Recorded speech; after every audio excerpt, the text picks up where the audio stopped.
Hi everyone, how are you all. So NCERT के point of view से ये NCERT के कुछ सवाल हैं चैप्टर नंबर 4 के, जो कि पेपर के पॉइंट ऑफ व्यू से काफ़ी इंपॉर्टेंट और मुझे लगता है काफ़ी अच्छे सवाल हैं। तो आप आपकी स्क्रीन पे पहला सवाल देखो आप, ये 4.19। ठीक है जी। Read each statement below carefully and state with reason if it is true और फॉल्स।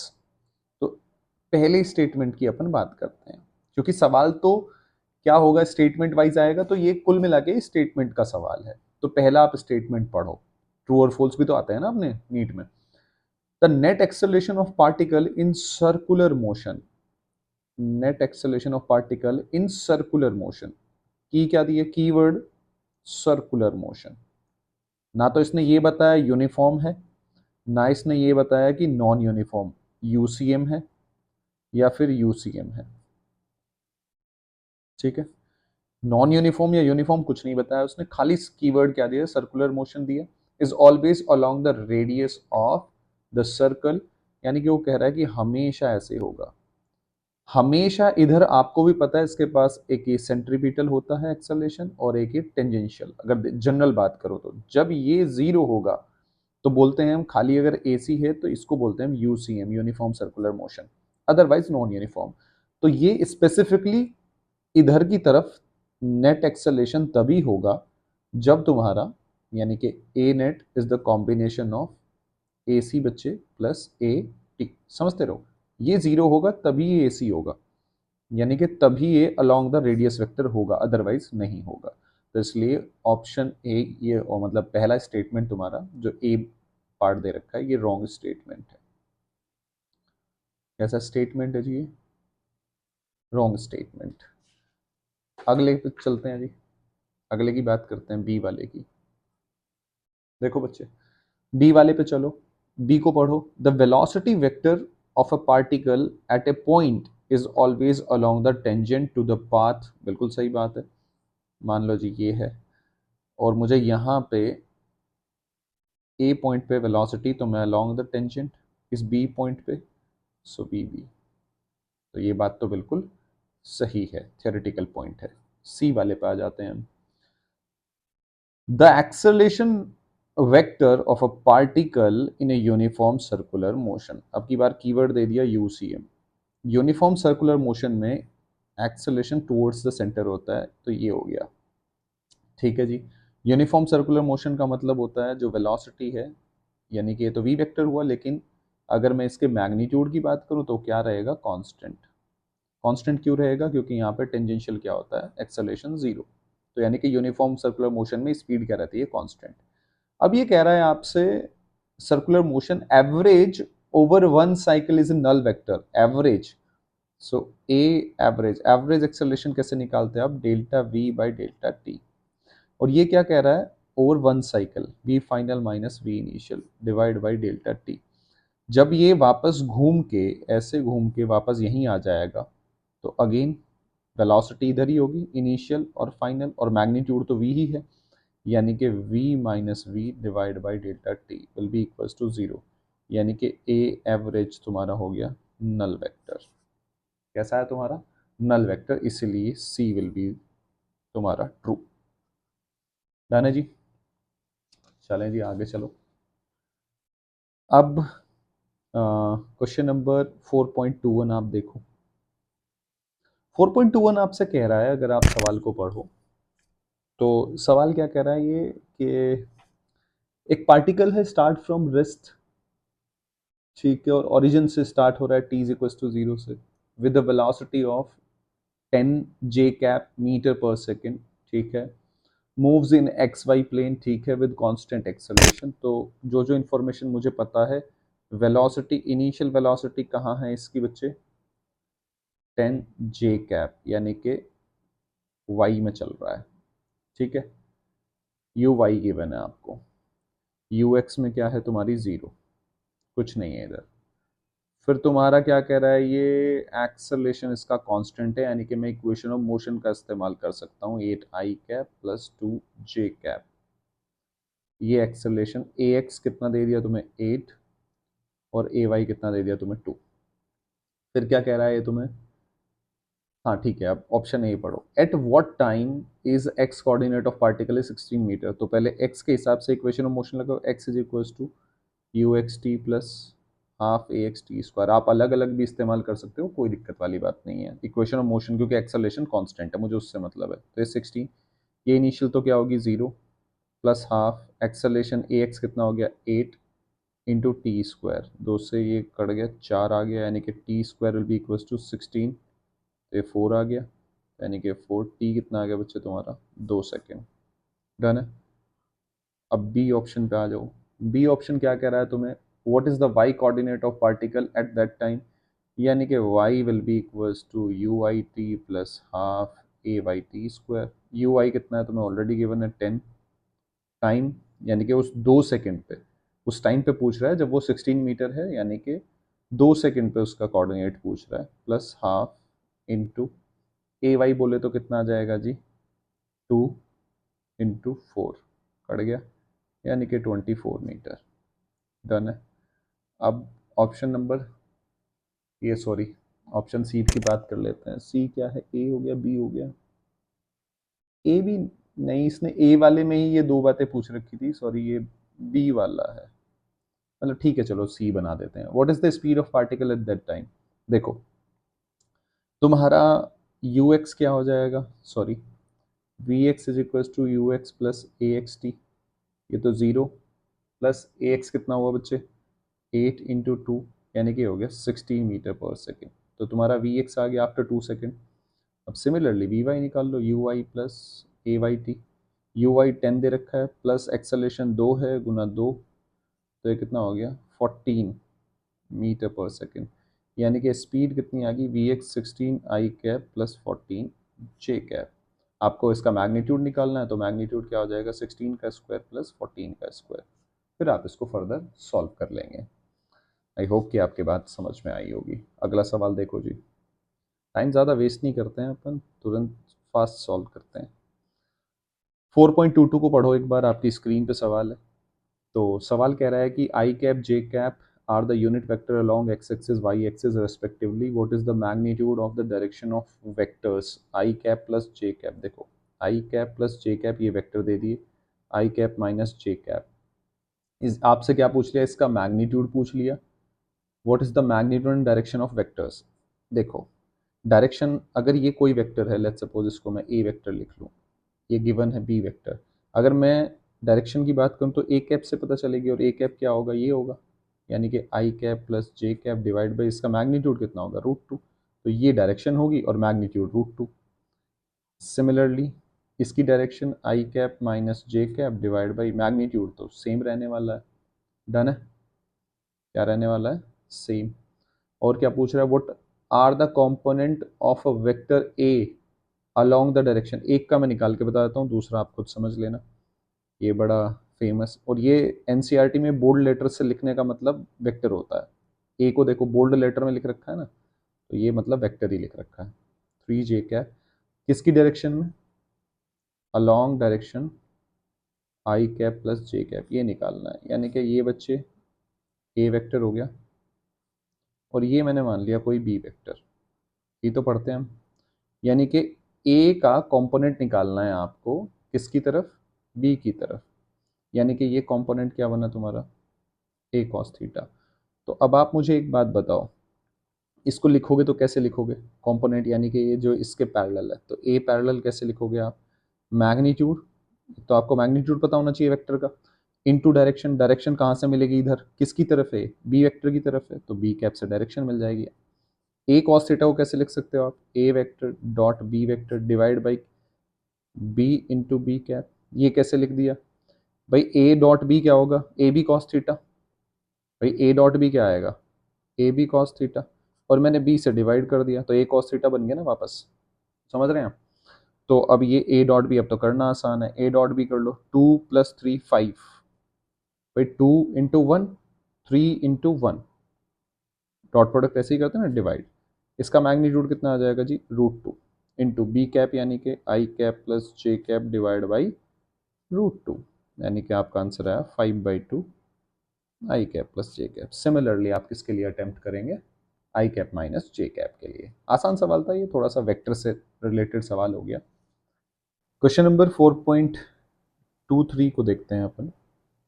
4.23 बच्चे, तो ये सवाल आप पढ़ो। For an arbitrary motion in space which of the following relation are true. Arbitrary motion का मतलब क्या है, देखो यहां से आपके दिमाग में क्या आना चाहिए कि मुझे इसने स्पेसिफिकली मेंशन नहीं किया है कि मोशन किस तरह की। आर्बिट्री मतलब कुछ भी हो सकता है, कुछ भी हो सकता है। तो अगर मैं एक जनरल केस बना लूं, एक जनरल केस बना लूं, या एक एक्सटी कर्व बना लूं और ऐसे कोई जनरल कुछ भी ऐसे मोशन बना ली मैंने, ये किसी भी मोशन का कर्व है, ठीक है, आर्बिट्री मोशन का स्पेस में। तो अगर मुझे एवरेज, अब पहला ऑप्शन देखो एवरेज वेलोसिटी, तो एवरेज वेलोसिटी जब भी मुझे लिखनी होती है तो मैं लिखता हूँ delta R divide by delta T. यही एक फॉर्मूला है लिखने का। अगर आप ए ऑप्शन को पढ़ेंगे, ये कह रहा है हाफ, यानी कि फाइनल T2 टाइम पे, अगर मैं ये ऐसे कह रहा है, ये T1 मान लिया और जी ये T2, इस T1 और T2 टाइम की बात कर रहा है ये। आप मुझे एक बात बताओ, यहाँ पे और यहाँ पे ये कह रहा है कि जो यहाँ वेलोसिटी होगी, इसको मैं वी बी मान लेता हूँ, इसको मैं वी ए मान लेता हूँ। ये कह रहा है कि एवरेज ऐसे निकालते हैं कि v a plus v b. आपको नहीं लगता कुछ गलत है? ऐसे थोड़ा ना लिखते हैं हम एवरेज। एवरेज निकालने का तो ये तरीका है। फिर आप बी ऑप्शन को पढ़ते हैं, वी एवरेज। हाँ, अब की बार आर टू, आर देखो r t two minus r t one, यानी कि इसने वी एवरेज कैसे लिखा, आर पोजीशन वेक्टर जो T2 पे है माइनस आर पोजीशन वेक्टर जो तुम्हारा T1 पे है, डिवाइड बाई तुम्हारा हो गया ये डेल्टा टी। ये बिल्कुल एकदम सही बात है भाई। ये क्या है, ये डिस्प्लेसमेंट ही तो है, डेल्टा आर ही तो है ये, ठीक है जी। तो ये तुम्हारा सही है। फिर तुम्हारा सी, ये इक्वेशन ऑफ मोशन की बात कर रहा है, वो तो वैलिड ही नहीं है भैया, हमें नहीं पता। वो तो एक्सेलेरेशन कांस्टेंट है तभी लगेगी, डी भी नहीं अवेलेबल है, मतलब डी भी नहीं हो सकता। ई की बात करते हैं। ई अगर आप देखें तो ए एवरेज कैसे निकाला जाता है, अब आपको खुद याद करना है ए एवरेज कैसे। मैं आपको कहूँ एवरेज एक्सेलेरेशन लिखो तो delta v by delta T, यानी कि सर इस सवाल के हिसाब से मैं ऐसे लिख लूंगा वी टी टू जो वेलोसिटी T2 पे होगी माइनस वी T1 जो वेलोसिटी वेक्टर यहाँ होगा, इसको घटा देंगे, डिवाइड बाई डेल्टा टी। ये आना चाहिए सर, यही है। हाँ बिल्कुल सही बात है। तो E option will be the correct answer. I hope कि आपको ये बातें समझ में आ रही होंगी। अगले सवाल पे चलते हैं बच्चे। Question number 4.24। 4.24 थोड़ा स्टेटमेंट वाला सवाल है और अच्छा सवाल है। Read each statement below carefully and state with reason and examples if it is true और फॉल्स। तो पहला ऑप्शन पढ़ें आप, scalar quantity is one that a is conserved in the process. बिल्कुल गलत बात है, नो। एग्जाम्पल क्या है इसका, एग्जाम्पल से शुरू करते हैं। मान लो एक गाड़ी है, ये ए पॉइंट से बी पॉइंट तक जा रही है, ये 5 मीटर पर सेकंड से है, फिर ये मान लो 3 मीटर पर सेकंड से है, और फिर ये कहाँ आ गई, रेस्ट में आ गई। तो स्पीड क्या हो रही है, डिक्रीज हो रही है प्रोसेस में। तो कौन कंजर्व कहाँ है, तो उसका मतलब ये पॉसिबल नहीं है। बी की बात करते हैं, can never take negative value. क्यों? टेम्परेचर कैसी है, स्केलर क्वांटिटी। चार्ज कैसी है, स्केलर क्वांटिटी। पोटेंशियल कैसी है, स्केलर क्वांटिटी। ये नेगेटिव वैल्यू हो सकती है, ये भी नेगेटिव हो सकता है, ये भी negative, -10 joule, +10 joule, -2 microcoulomb, +2 microcoulomb, -10 degree Celsius, +10 degree Celsius हो सकता है ना।